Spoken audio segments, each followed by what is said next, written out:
Hi, it's Ryan. Here at Epiphan Video, we've always been big on our user experience, especially when it comes to our integrations. And we've simplified that with modules for Stream Deck, Q-SYS, Extron, Crestron, and folks use this to curate the user experience and to build an experience for their clients that makes sense for their use case. But what if you want to push beyond that and do something more?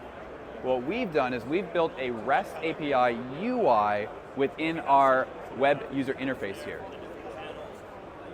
So if you click on here, this page loads up, and you'll be able to see all the API commands that are available to you, and you can learn about them, you can test them. We see here when we click on this command here, we can press try it out, see all the parameters that are available, and we can execute this command, and it shows us the syntax, the expected response body, basically everything you need to know about the REST API. So if you want to learn more about this, please reach out to us, support@epiphan.com, or give us a call. We'd be happy to help you out.